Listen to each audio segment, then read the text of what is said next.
Ya de lleno a nuestras entrevistas del día. El presidente de la Coparmex, la Confederación Patronal de la República Mexicana, llamó a blindar los programas sociales para evitar su uso político electoral. Vamos a platicar al respecto precisamente con el presidente de Coparmex, con José Medina Mora. José, ¿cómo estás? Muy buenas tardes. Buenas tardes, Darío, qué gusto saludarte. También te saluda Rogelio Varela. Rogelio, ¿cómo estás? Buenas tardes. Buenas tardes, José. ¿Cómo blindar los programas sociales? Que pues es el principal activo político que tiene el presidente López Obrador y que por supuesto lo va a explotar en las elecciones no solamente presidenciales del año próximo, sino estas que son importantísimas para su gobierno, el Estado de México fundamentalmente. Sí, por un lado, primero reconocer que ante la realidad del aumento de pobreza en nuestro país, los programas sociales son necesarios. El último reporte de Coneval nos hablaba de 3.8 millones de mexicanos adicionales en condición de pobreza, para ya un total de 56 millones de mexicanos en condición de pobreza. Entonces los programas sociales se requieren, sin embargo nos parece que hay que cambiar el objetivo de los programas sociales, que el objetivo no sea el entregar el dinero, que ese sea un medio, y que el objetivo sea el que las personas y familias que se encuentran en condición de pobreza puedan salir de esa condición, y que no tenga que ver que haya elecciones o no, las personas que realmente requieren la ayuda la reciban. Y para eso, y para blindar esos programas sociales, las propuestas que hacemos es que en primer lugar se requiere tener transparencia en un padrón de quiénes son los beneficiarios, que hoy no se sabe a quién se reparte ese dinero.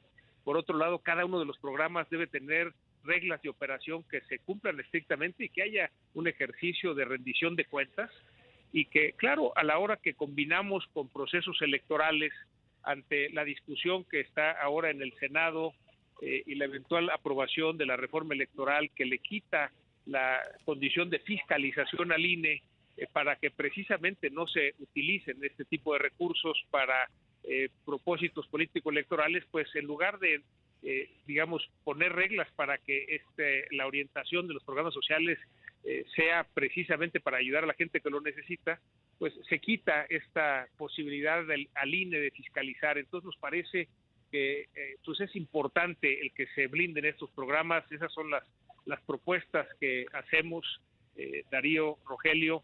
Sabemos que es difícil, que los gobiernos tradicionalmente han utilizado estos recursos, pero nos parece que es momento que las personas que realmente necesitan la ayuda pues no estén dependiendo de que haya una elección o no para recibir esta ayuda. Por supuesto, José. ¿Y se tiene una idea, José, de cuántas personas se están beneficiando de estos programas sociales y cuánto se sigue entregando en efectivo? Una parte importante se entrega en efectivo. Digamos que en el presupuesto 2023 de la Secretaría del Bienestar subió de 300,000 millones de pesos que había en el 2022 a 400,000 millones de pesos. Sin embargo, encontramos programas sociales en otras dependencias para un total de 865,000 millones de pesos, en donde hay un aumento con respecto al año pasado, un 18%, un 25% con respecto al inicio de la administración. O sea, han ido aumentando estas ayudas.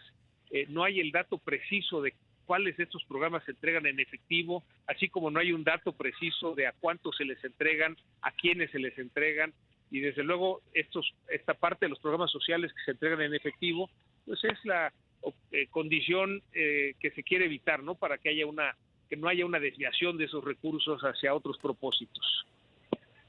¿Cuál es el riesgo principal que vislumbra, que observa la Coparmex de no blindar precisamente estos programas sociales? ¿Y de qué programas sociales estaríamos hablando primordialmente? Bueno, hay, digamos, los programas principales son los que tienen que ver con la Secretaría del Bienestar, en donde está el programa de adultos mayores, de personas con discapacidad, de jóvenes construyendo el futuro, de sembrando vidas, que son, digamos, los que tienen la mayor parte de los recursos, como casi el 60% de los recursos. Sin embargo, hay recursos en otras dependencias como becas y demás que pues también cuentan en este monto.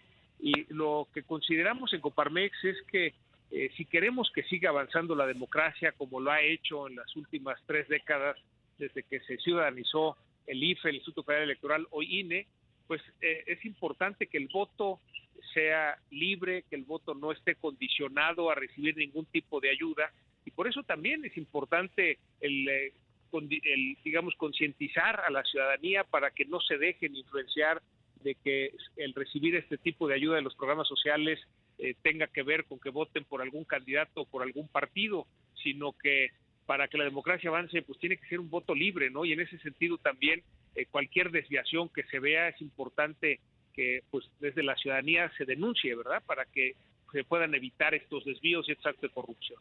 Claro.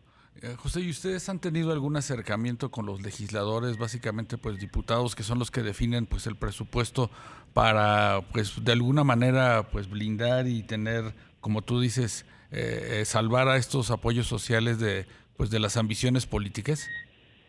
Sí, hemos hecho esta propuesta a los legisladores, sin embargo, en toda la discusión del presupuesto, pues sabemos que simplemente con la mayoría del partido en el poder y sus aliados sale adelante. Lo que habíamos visto en el pasado es que precisamente cuando un presupuesto llegaba a la Cámara de Diputados, pues había una discusión y una negociación entre los distintos partidos políticos, se hacían ajustes para pues tomar en cuenta todas las perspectivas. Un poco lo que hemos visto con las leyes es que así como se envían, estas se aprueban, y eso pues precisamente limita el que salgan mejor estas leyes, el que salgan enriquecidas, el que sea la discusión, que lo mismo estamos viendo ahora con la reforma electoral, en donde al no pasar la reforma constitucional, porque ahí sí se requiere una mayoría calificada de 2/3 partes, pues se aprueban estas leyes secundarias por mayoría simple, en donde, bueno, en el mismo Senado ya se detectó que hay varios temas que son inconstitucionales y que pues, lo que esperamos es que en el caso de que se aprueben, como parece que así va a ser en el Senado la próxima semana, pues se presenten las acciones de inconstitucionalidad, las controversias constitucionales como las que ya presentaron los consejeros del INE, y que el Poder Judicial pueda equilibrar, es decir, no debemos permitir que en el país haya leyes que estén por arriba de la Constitución. Eso es lo que de alguna manera estamos de acuerdo los mexicanos, que lo principal es la Constitución, después las leyes y después los reglamentos. Entonces, cuando se quiere violentar precisamente a través de una ley que está por encima de la Constitución, pues es cuando hay estas diferencias que en este sentido pues afectan a la democracia. En ese sentido, ¿cómo estás viendo tú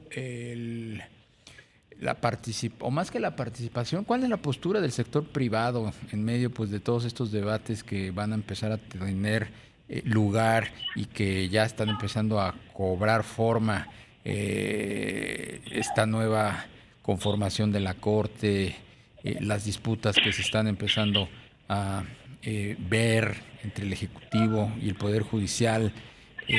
¿Cuál es, digamos, la postura que debe adoptar el sector empresarial organizado? Sí, de alguna manera en el sector empresarial damos voz a la ciudadanía, que lo que queremos es que siga avanzando la democracia. Y en ese sentido una parte importante de la democracia es la división de poderes, y desde luego tenemos mucha confianza en la Corte. La elección de la ministra presidente Norma Piña demuestra esta independencia de la Corte, y que pues finalmente lo que decida la Corte es lo que tenemos que acatar. Pensamos que la Corte podrá analizar estos elementos de inconstitucionalidad de la reforma electoral, de tal manera que cuando en una parte de los amparos se suspenda esta ley y llegue a la Suprema Corte, pues confiamos en que la Corte va a hacer preservar la Constitución, y es precisamente lo que se requiere para que avance la democracia, esta división de poderes. Claro. José, y en ese sentido, pues también están surgiendo pues nuevas voces como el Colectivo por México. ¿Qué opinión tienes de esta organización ciudadana? Celebramos que la ciudadanía pueda manifestarse, así como el 13 de noviembre hubo ciudadanos que salimos en más de 65 ciudades a decir yo defiendo al INE, yo defiendo la democracia. El hecho de que surjan estos grupos desde la ciudadanía es muy bueno. Lo que se requiere en México es que haya mayor participación. Normalmente en las democracias avanzadas los ciudadanos participan entre 5 y 7 organizaciones de la sociedad civil. la participación ciudadana en México es muy baja, no llega a una organización de la sociedad civil por cada ciudadano. Entonces, cuando se dan este tipo de manifestaciones, es algo que hay que celebrar, que la ciudadanía está despertando, que quiere participar, que quiere hacer escuchar su voz, y desde luego es algo positivo para la democracia. Pues José Medina Mora, presidente de la Confederación Patronal de la República Mexicana, como siempre, un gusto platicar contigo. Muchísimas gracias por la entrevista. Igualmente, muy buenas tardes, Darío, Rogelio, y un saludo a todos su audiencia. Igualmente, muy buenas tardes.